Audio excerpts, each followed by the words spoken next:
This is the Bible Touchstone, and this is part 3 of a video series on the Great White Throne Judgment. And we're showing how it's applicable to the full-preterist interpretation of Bible prophecy.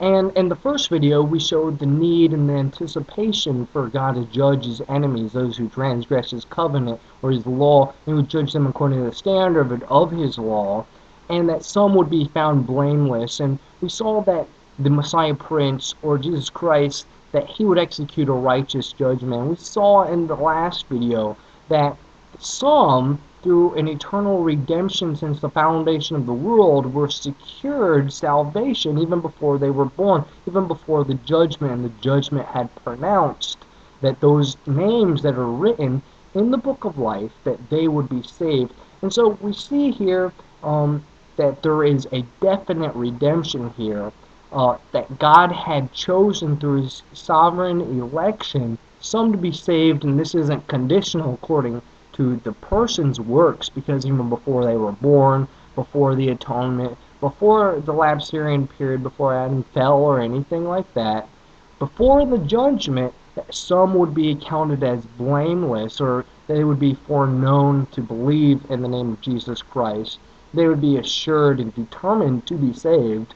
And we see this in sort of a contrast between the closing of this book, the book of life, and that would also seem to imply some finality to it. But we're assured when we look throughout the Old Testament of a portrait of this new covenant, that some would be saved forevermore, from generation to generation.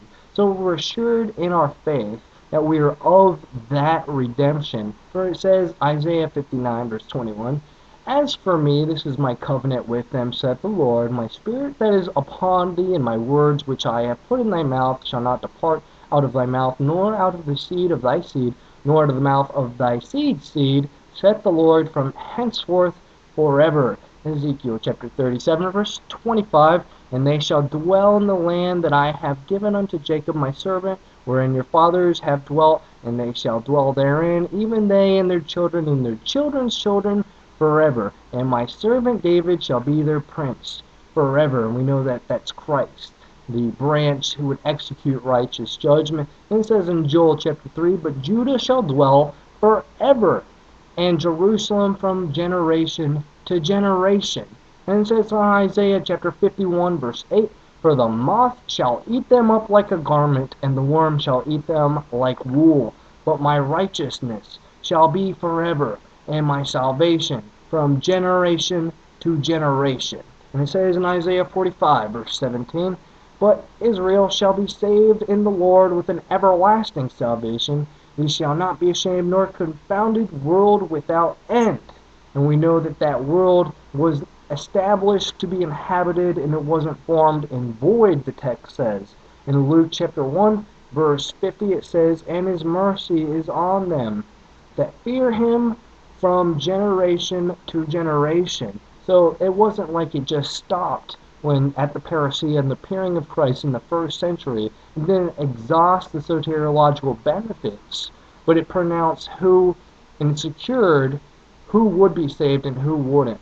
Now, we know that outside of the gates that there were dogs, sorcerers, and whoremongers, and murderers, idolaters, and everyone that loveth and maketh a lie. And then we read in Isaiah chapter 66 and 65 that in the new heaven and the new earth, that infants would still die, and old men that have not filled his days, and the child would die 100 years old, but the sinner being 100 years old shall be a curse. So we see that there's still sin outside of the gates and death, even though the infant would live a lot longer, we see. But it's still implied that they're outside of the gates of that kingdom not of this world, that there's still some death. And all we need, we don't need to go too far outside of faith to know that we're in the kingdom now. For example, Revelation chapter 22 verse 2, we know that the promise is assured even after the new heavens and new earth.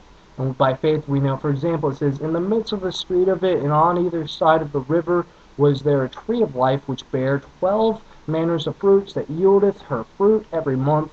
And the leaves of the tree were for the healing of the nation. So it's implied every month, or at least generation to generation, or period, or day, or however to be such, it is implied when the Spirit and the bride say, "Come, let him that heareth say, Come, and let him that is athirst come, whoever shall will, let him take the water of life freely." It implies that there's everlasting salvation here, that it doesn't just stop at a certain point in history, or AD 70 or anything like that, but once that kingdom or that gate is open to those, or once it's secured for those whom were elected to be saved since the foundation of the world, it becomes a realized reality, or an actualized reality. And as always, grace be to you.